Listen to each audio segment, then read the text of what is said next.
શું તમે ક્યારેય એવા જીવનની કલ્પના કરી છે જ્યાં સતત કેટલાક મહિના સુધી પગ નીચે જમીન ન હોય અને ચારે તરફ માત્ર પાણી જ પાણી હોય? મધદરિયે મહિનાઓ સુધી વહાણોમાં રહેતા ખલાસીઓનું જીવન કેવું હોય છે? લાખોના પગાર અને આકર્ષક કરિયર પાછળ છુપાયેલો મર્ચન્ટ નેવીના ખલાસીઓનો અસલી સંઘર્ષ શું છે?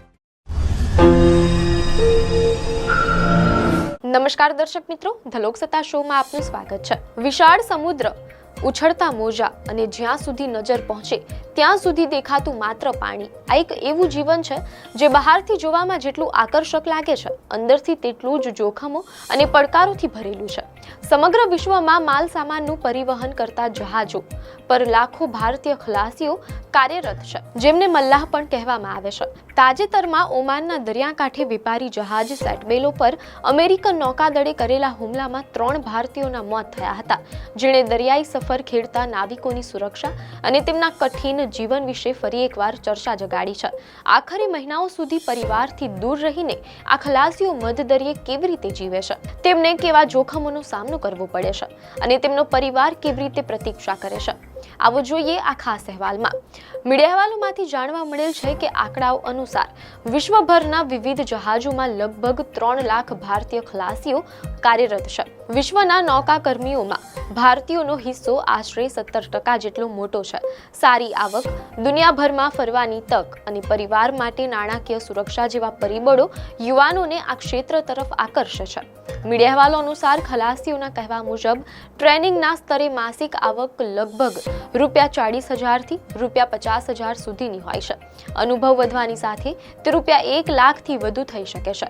કેટલાક પદો પર માસિક અંદાજે ₹2,35,000 થી વધારે કમાણીની સંભાવના પણ હોય છે. પરંતુ આ આકર્ષક કમાણી પાછળ અતિશય કઠોર પરિશ્રમ છુપાયેલો છે.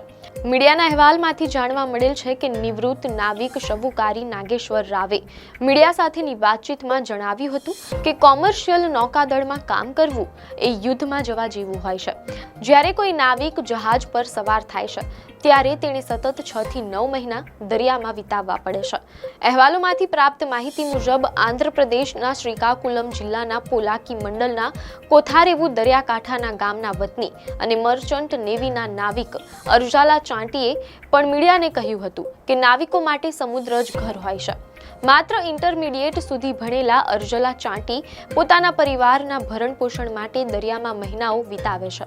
બહારની દુનિયા સાથે જોડાવા માટે તેમના માટે ઇન્ટરનેટ જ એકમાત્ર સહારા સમાન છે.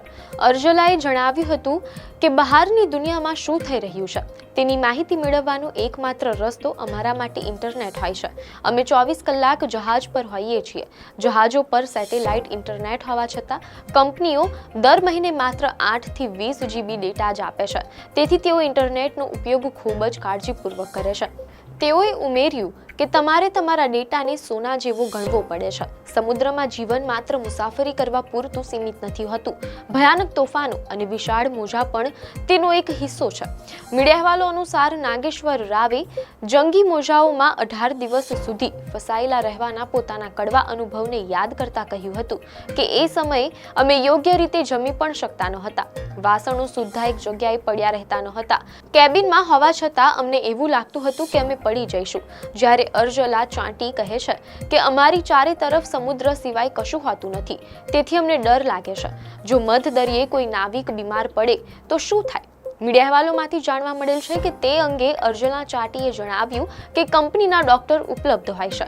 અમને સ્વાસ્થ્ય સંબંધી કોઈ તકલીફ થાય તો અમે જહાજ પરના સેકન્ડ ઓફિસરને જણાવીએ છીએ. તેઓ કંપનીને ઈમેલ કરીને જણાવે છે કે ચોક્કસ રેન્કના અધિકારી અસ્વસ્થતા અનુભવી રહ્યા છે. કંપનીને દરેક બાબતની જાણકારી આપવી જરૂરી હોય છે. કોઈ નિર્ણય જાતે લેવાનો હોતો નથી. કટોકટીની પરિસ્થિતિ સર્જાય તો હેલિકોપ્ટર બોલાવવામાં આવે છે.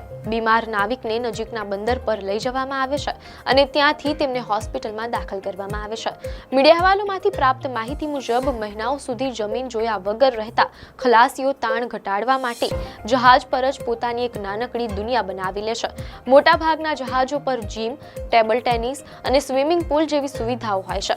ચાંટી અને નાગેશ્વર રાવે જણાવ્યું કે અમે અમારા મોટા જહાજ પર દર શનિવારે ક્રિકેટ રમતા હતા. તેમાં એક સ્વિમિંગ પુલ, ટેબલ ટેનિસ અને એક જીમ પણ હતું. મુસાફરી લાંબી હોય તો અમે દર પખવાડિયે બાર્બીક્યુ પાર્ટી કરતા હતા. ચાટીએ ઉમેર્યું કે જહાજ પર બધાની કેબિન હોય છે, સાંજે તમે જીમમાં જઈ શકો છો. એ ઉપરાંત દર પખવાડિયે એકવાર બાર્બીક્યુ પાર્ટીઓ પણ થાય છે. ખાલી સમયમાં તેઓ સાથી કર્મચારીઓ સાથે ફિલ્મો જુએ છે અને તહેવારો તેમજ જન્મદિવસની ઉજવણી કરીને જહાજને જ પોતાનું બીજું ઘર બનાવી લે છે. નાવિકો જેટલો જ સંઘર્ષ તેમની રાહ જોતા તેમના પરિવારજનોનો હોય છે. મીડિયાના અહેવાલમાંથી એમ પણ જાણવા મળેલ છે કે નાગેશ્વર રાવના પત્નીએ જૂના દિવસો યાદ કરતા કહ્યું કે અગાઉ દર 2 મહિને માત્ર એક જ વાર સમાચાર મળતા હતા, પરંતુ હવે વિડીયો કોલ અને ઇન્ટરનેટથી પરિસ્થિતિ થોડી સુધરી છે. જો કે પરિવારના વડાની ગેરહાજરીથી સર્જાતી એકલતા ઓછી નથી થતી. તેમણે જણાવ્યું કે પરિવારના વડા ઘરે ન હોય તો મુશ્કેલી સર્જાય છે, પરંતુ અમે બધી મુશ્કેલીઓનો સામનો કર્યો છે. તેમણે પોતાના બંને પુત્રોને પણ મર્ચન્ટ નેવીની તાલીમ અપાવી છે. જોખમ અને એકલતા હોવા છતાં આ વ્યવસાય પરિવારોને મજબૂત આર્થિક સુરક્ષા આપે છે. મર્ચન્ટ નેવીનું જીવન ખરેખર ત્યાગ, સાહસ અને સમર્પણની અજોડ મિસાલ છે. પરિવારોને આર્થિક રીતે સક્ષમ બનાવવા માટે પોતાના ઘર આંગણાથી હજારો કિલોમીટર દૂર મધદરિયે અજાણ્યા જોખમો વચ્ચે દિવસો વિતાવતા આ ખલાસીઓ સાચે જ દેશનું ગૌરવ છે. આપને માહિતી સારી લાગી હોય તો વિડીયોને લાઇક અને શેર કરજો, ચેનલને સબસ્ક્રાઇબ કરજો.